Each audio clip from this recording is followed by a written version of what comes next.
fiction, science fiction, horror, fantasy, crime, LGBT, thriller. You have now entered the House of Mystery. Welcome back into the House of Mystery. I'm Al Warren. Mr. Joe, Smoker Joe Goldberg Smoker is here. Joe. And this is because we're talking murder, so it's smoker. Murder smoking. Okay. It's a little different. I'll figure that out. I don't know what the connection to that is, but Smoking. yeah. I don't think Manson did any of that. Smoking? Oh, I'm sure he. No, maybe He not. may have cooked on the ranch. We'll have to ask Eli here if they cooked on the ranch. Yeah, cooking. Barbecued. Yeah. Indeed. Yeah, lots of fun. Well, we're going to talk today about the series called Helter Skelter. It's an American myth, and we've got Eli Frankel. So thanks for being here, Eli. Absolutely. Great to be here. Thanks, guys. So, Eli, let's get you into this first. How did you get into this, making this series and get into the whole Helter Skelter thing? Yeah, well, this actually goes back a long way. I was actually introduced to the Manson family, believe it or not, by my dad, who was not a member or had any interaction with them back in the 60s, but grew up in Los Angeles in the 50s and 60s. And one day when I was 15 years old, he came home with a softcover edition of Helter Skelter and tossed it to me and said, "You might find this interesting." This was a pretty big case when I was growing up. And, it's summer vacation. I'm 15 years old. I live in rural North Carolina. I spend most of my time outside hanging out. And the last thing I want to do is read a 400, 500-page book. I thought it was ridiculous. But the cover intrigued me, and I started looking into it. And, you're bored in summer vacation. You open up a page and start reading. And I got gripped by the story pretty quickly, as most people do when they start reading Helter Skelter. And I mean, pretty soon I was sort of a so-called expert on the Manson family, at least for a 15-year-old in the late 80s. And, a lot of kids were talking about sports and girls. I was always bringing up Manson, which, probably scared the hell out of some of the other kids I went to school with. But, I'd every once in a while I'd dabble back into researching the case. And in the 2000s, as the internet became this kind of extraordinary tool for research, and also bringing together communities of people who were really interested in specific crimes, I started really deep diving into a lot of the details of the case, what had been left out of the book initially, what had not been investigated since, all the different theories that popped up along the way. It just became a really interesting world of details that had never been printed before. So, it was a great kind of gateway, if you will, to the world of true crime. It's really what got me into true crime. As I think it does for a lot of people. I mean, it's one of those cases that has sort of everything.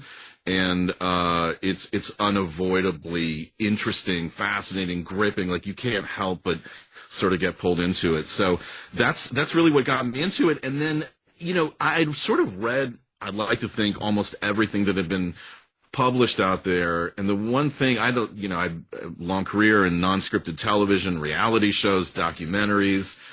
I had seen pretty much every bit of content I think that you could find on TV or YouTube at the time about Charles Manson. And what struck me was that everything that had been put on screen was sort of the same 42-minute, hour-long version of the story, which, everything led up to Helter Skelter and this idea of causing or at least jump-starting a massive revolution that would in turn end up with Charlie essentially taking over the world, and that was the motivation for the murders.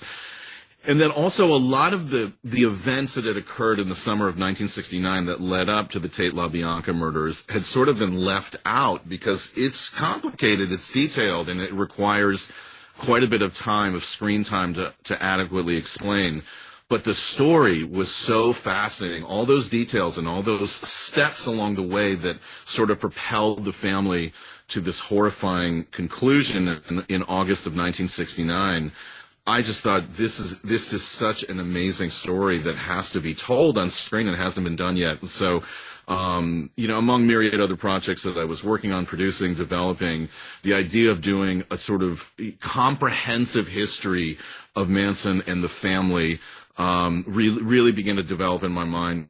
A sort of a blueprint for how it would work, and then we got a great director named Leslie Chilcott on board, and the rest is history.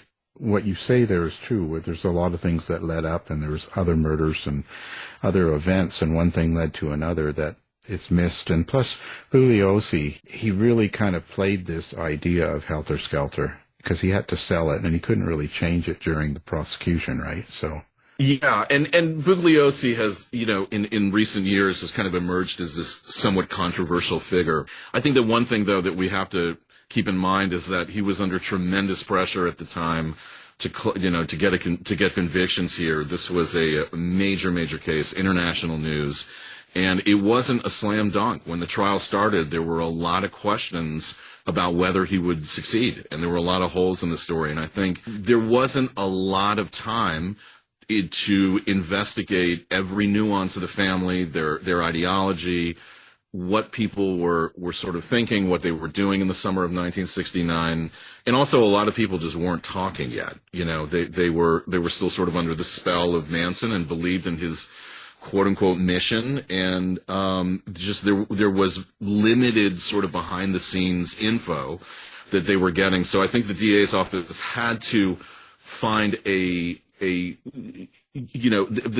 DA's office had to identify a motive for the murders, and they found one, which is not inaccurate. I mean, the Helter Skelter theory is definitely a part of the story and the motivation there, but there's a lot of other circumstances, and certainly what was going on in the mind of Charles Manson and all the events that led up to this moment when he ordered his family members to commit these murders all figure into it as well. It's not simple. It's not easy. There's myriad things. Sometimes they're almost contradictory. So I think, it's messy, but there were also a lot of drugs involved for Manson as well at the time. And so it's not a clean answer. Well, that's my question. You say it's messy and it's complex, and there's the pre-murders, there's the murders, there's the DA's office, and there's the hype and the stuff afterwards. What was your strategy to put together the documentary on this to be able to make sense of all that, so someone can watch and go, okay, I'm not feeling complexities here? Yeah, I mean, the benefit was that MGM Epics gave us the time to tell the story. We had 6 episodes, and they were lengthy. Some of them are over an hour long. So they really gave us the room to weave this narrative, and so that at the point where the murders occur, you understand all the myriad motivations behind them, and sort of leave it up to the viewer to try to make sense of it, and determine what they think was maybe the primary motivation behind it. But there's 4 or 5 different reasons, it seems, why these murders were committed, and I think all of them play a part. And there's not necessarily one overarching motive. There was the idea of Manson. Well, it appears that he was a racist. It appears that he had a fear or dislike for black people. Oh, yeah. There was a lot of racial tension going on.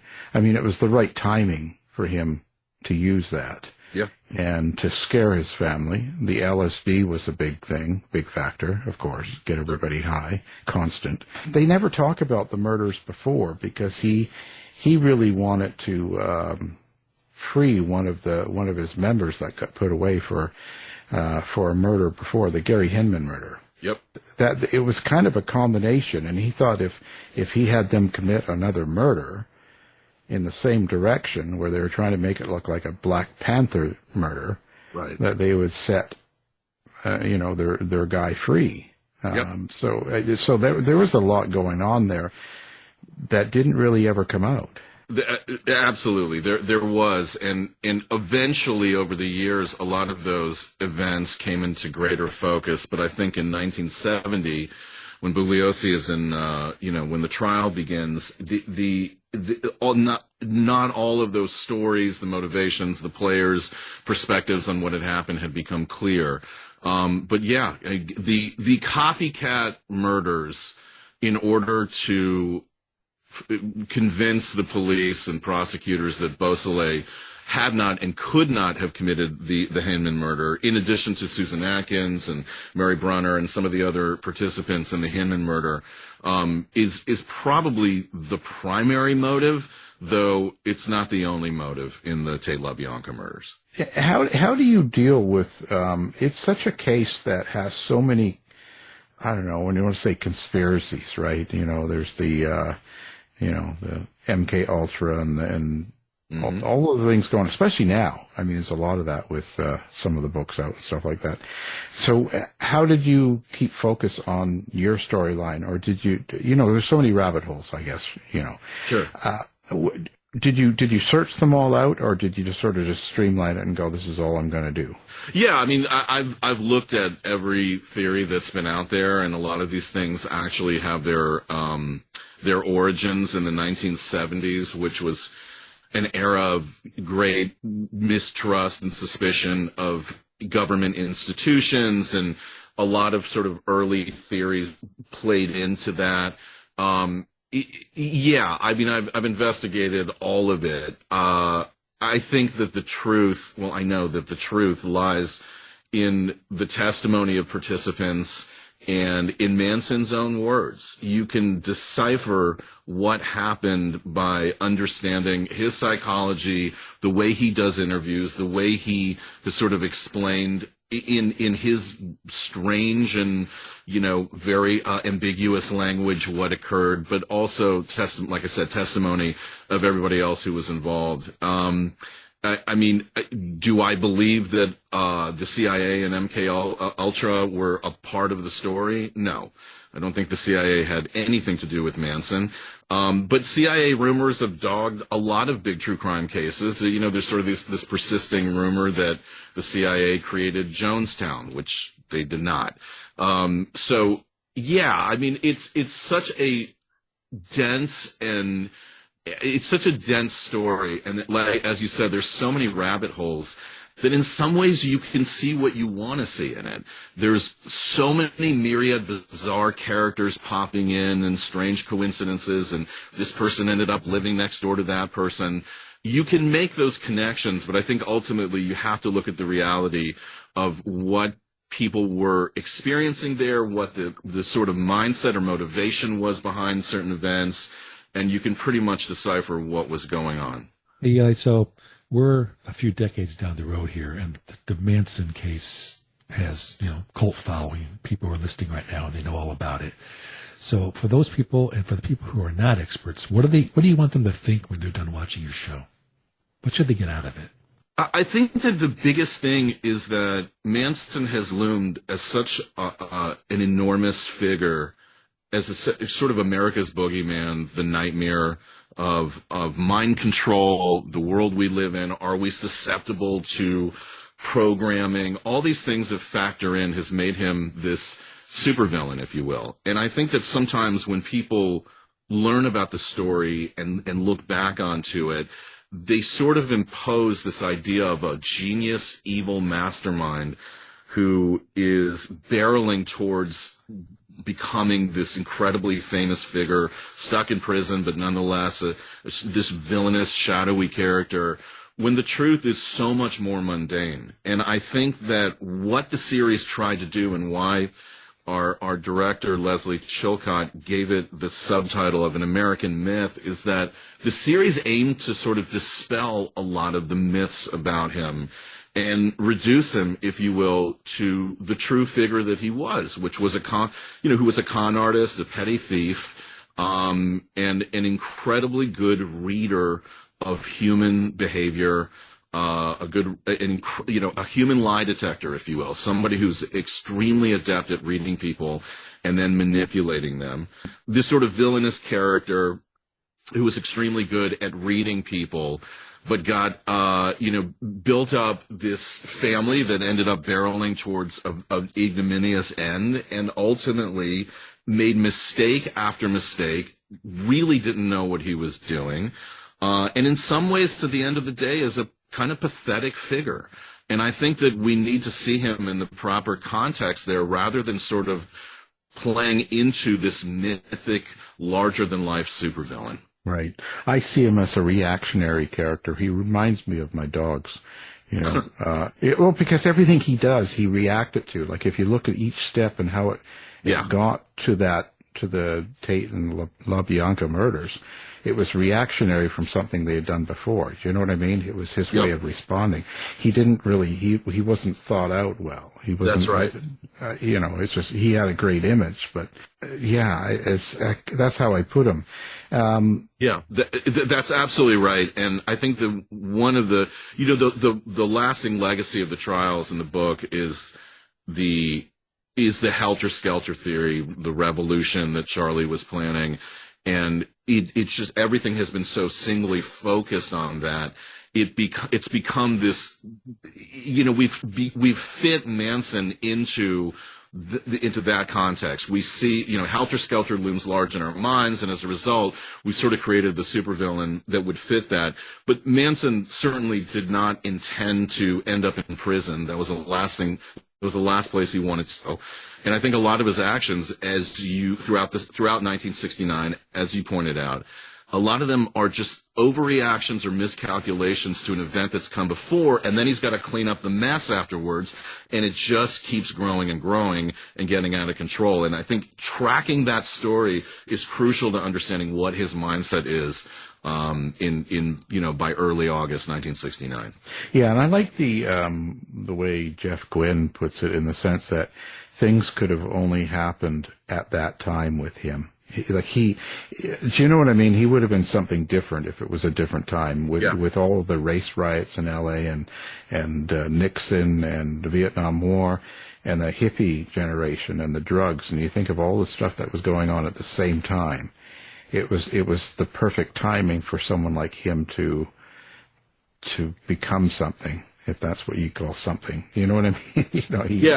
The timing was actually incredible. And if he had gotten out of prison 2 years later, if he'd gotten out in 1969, I don't think this would have happened. I think it was a rare moment in 1967 when youth culture was sort of embracing, Summer of Love. They're embracing this idea of peace and love. 2 years later, it's the youth movement, the counterculture, is going to be in a much darker place.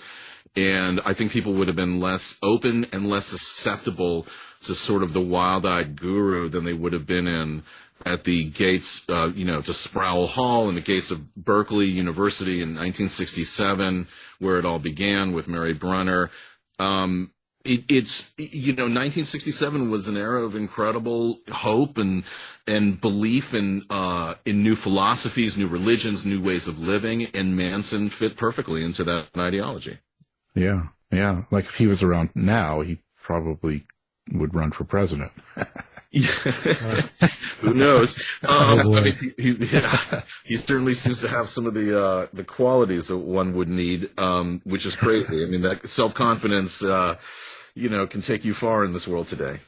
Yeah. Oh, and he has the image. So what do you think the biggest misconception then is of the whole case? Is it the Helter Skelter? Is it him himself? What would you put that as? Yeah, I mean, I think that the biggest misconception is that Manson was willing to sacrifice everything in order to make this revolution come about that would place him on top of the world, and everything was geared towards that, which is not the case.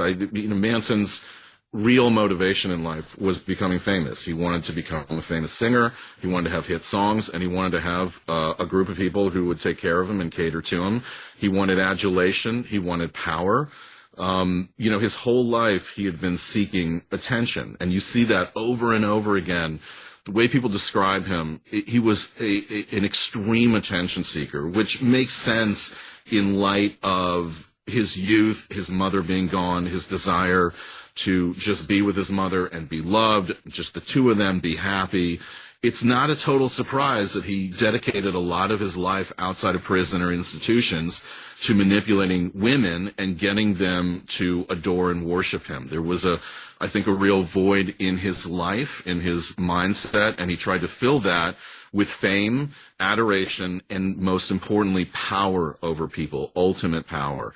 And that's really who he was. He was a con artist. He was a thief. He wanted to become famous. And when it was clear that that was not going to happen and he was going to be rejected again by establishment society, he took his revenge. Eli, what was your editorial review process when he's in the process of saying, you know what, we're not going to include that, or we need to include that? Are there certain things that you didn't include or didn't make it through the filter to get into the show? Yeah, I mean, we had a pretty, significant review process. I mean, you have to, with I think, a credible documentary. The question always is with documentary or research, whether it's for a book or whatever, is you have to weigh the agenda, the motivation of somebody who you're interviewing. Do they have a reason to position something in a certain way? And so I think we tried to keep what was sort of verifiable, if you will. And when there's speculation, we said it. We weren't out there trying to sell a narrative. We're essentially, it's journalism on screen. We're trying to report what the whole story was, what happened, and to allow some space for the viewer to make up their own mind about what they think occurred. One of the things that it's surprising to me, I don't know about you, is just the way Hollywood was, and even the LA rock scene and stuff, and about how easily he integrated and got in with them. Do you know what I mean? Like he was interacting with them at party, because literally he was really kind of a homeless nobody at the time, out of prison, and all of a sudden he's living at the Wilson house. You know what I mean? Like it's of the Beach Boys, and then also the way Hollywood reacted, like Polanski, and how he thought that there was some sort of conspiracy against him and his family and all this, and would go on TV and talk. Like there was just, Hollywood, it was sort of in a different place then. Oh yeah, it's a very rare moment, and again, all of that is going to change, a lot of it owing to the Manson murders, though I think by 1969, there was a lot more sort of cynicism growing in the counterculture and in Hollywood. So getting in early in 67 and 68 was the perfect time to do that.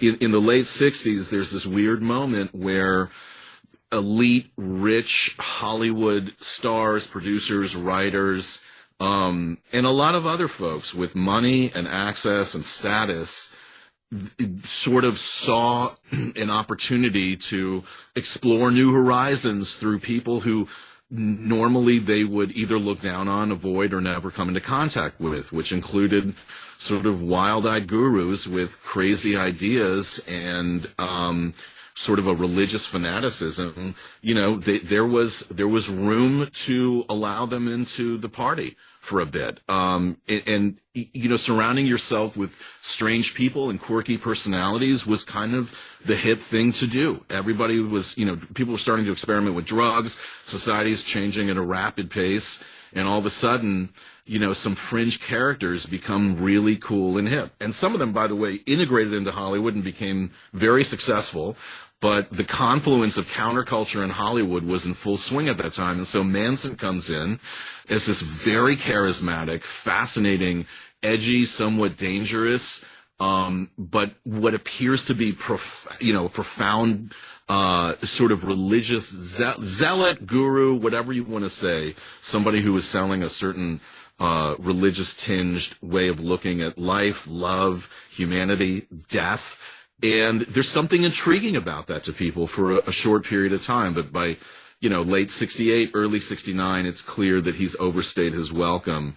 And he's not the sort of hip new thing that he was maybe a year ago. Going through this whole case, how do you think this has changed the way you do things now? Like when because you're going into a new book, I know, and it's coming out, and it's true crime again as well. Do you think each time you search through a case and work it affects the way you go on to your next case in some way? Yeah, absolutely. I mean, there's so many lessons learned, and a lot of it is sort of, it has its foundation in human behavior. The more people you talk to about their life, and a lot of times about moments in their life they're maybe not necessarily proud of, or people they knew who were involved, got caught up in something that became notorious later on.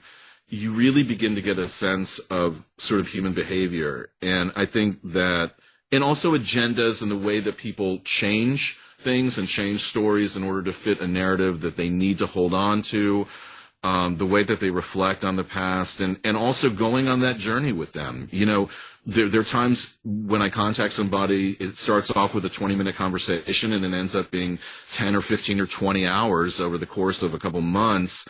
You really begin to get a sense of people's lives, and again, the way that not just the events, but just human behavior in general. And that informs the way that you move forward with the next book. So I don't know if there's necessarily a direct, line, but the more you do it, the more I think skillful you get at being able to dig up the truth, to ask tough questions, to work with people, to figure out what really happened. Also dealing with the emotions as well, right? Oh, yeah. Yeah. I mean, there's so many times where people, if you get people to talk for a long period of time, again, 10, 15, 20 or more hours over several sessions, they begin to reconsider the events themselves. They begin to, because a lot of times people don't take the time to look back and ask themselves tough questions. So it becomes this really interesting exercise where people are talking to a total stranger, whether an interview or over Zoom or whatever it is, and they begin to realize things about their life and the events that they were caught up in, or the people they knew who got caught up in events. And you see them changing over time as they begin to reconsider what occurred or who somebody was. And that's a really interesting process, because you can see how the truth is kind of slowly emerging, and you can get to the truth by taking the time to work with somebody and explore that particular aspect of their life. Well, part of that is that the media is different between then and now. I mean, people are being hit with a lot of information, and that impacts their recollections and thought processes of the past. So I was just kind of wondering what you think the role of the media was for then, and maybe not what it would be now. It's kind of obvious with social media, but what was the role of the media back then? How did he play it? The story of the media in the Manson trial, and obviously in the arrest of the family, it actually, I think, could be its own book. I'm not sure anybody's done a complete dive into the story of the media coverage. It's extraordinary to look back and see this explosion, this global explosion of interest in a murder case, which I'm not sure to that level had been seen up until that point. And I think those twin moments, December of 1969, when Manson comes back to Los Angeles and the first images are taken of the long-haired, bearded cult leader who was likely responsible for the Tate LaBianca murders, and the subsequent 1974 release of the book Helter Skelter by Vincent Bugliosi and Kurt Gentry. Those twin events really are what kick-started the modern true crime obsession. I mean, certainly Truman Capote and Cold Blood years earlier had kicked off a kind of firestorm in the publishing industry. But I think in those two events, 1969 and 1974, this is where it all of a sudden, true crime really, I think, blossoms and becomes a broad obsession. And the media knew that this was going to be a major story. Newspapers, were sold by the millions. Television reports got, the local news, national news got huge ratings. The case was clearly of significant interest to people all over the country and around the world. And it's a defining moment. Up until that point, I think people were pretty turned off by murder, the details of murder. True crime had always been popular to some extent, and newspapers and media, I think, did a pretty significant job of covering major murders and true crime cases. But the Manson murders were a whole different was sort of a whole different bag. And a lot of it had to do, too, with what was going on in society at that time. By late 1969, the generation gap and the tensions between the culture and the counterculture were at their peak. And the story played into the establishments, or the let's call it the culture's insecurities, fears about the counterculture and what it meant. And so the story just got supercharged because it has this underlying social context. And then, of course, as the details pour out about this group, this cult, the myriad murders they're involved in, the people that were involved, their escape to the desert, it's almost unbelievable. And you can there was so much for the media to bite on and so much for the public to chew on. And it just became this train that, took over the press for essentially 2 years. Yeah, and I also think that the media started using it to create stories, and what I mean is, like, they started using they were blaming the victims in a sense, right? Like, how they couldn't tie the murders together of the two major murders, and how the Tate household, they were, it was a drug deal gone bad or satanic sex. And they had all these, they were just going crazy on these wild stories about what was going on in the households rather than the facts. Yeah, I mean, there definitely was a bit of exploitation of sort of, again, the eccentricities of Hollywood at that time. And I think at the same time, too, there was this element of Hollywood's out of control, what's happening in Hollywood, which has always dogged Hollywood, right? Like, even in the 1920s, there's stories of orgies and drug use, which was printed in salacious newspapers or in movie fan magazines at the time. There's always been this sort of impression that behind the scenes, there are things going on in Hollywood that the public doesn't know about. And that certainly played into it as well. And also, Hollywood was changing very rapidly. You have the emergence of new Hollywood. The sort of old Hollywood of the 40s and 50s is really dying off by 1969, and emerging is the new era, the new generation of filmmakers. And I think in that incredible moment of transition, there was a lot more drugs. Sex was much more liberal and free. And you also had the emergence of a lot of really unique and I think somewhat bizarre characters at that time. And this plays into the story as well. Is this idea of Hollywood as a cesspool of iniquity, a den of iniquity, and this case is the public's opportunity to see behind the curtain, and so it becomes a salacious element of the story that the press probably wanted to play into. Got this new book too, and it's Sisters in Death, right? Yep. And you're kind of covering Black Dahlia is the one that really sticks out, the murder case and stuff. Yeah. You really like these cases that have lots of conspiracy, don't you? Well, I mean, I think they have conspiracy by virtue of the fact that they are really, really famous cases, and as a result, the more attention they attract, the more people begin, especially with all the different layers, the hundreds of people, the hundreds of names associated with each case, that people tend to see, again, either what they want to see or put together threads that maybe don't exist there.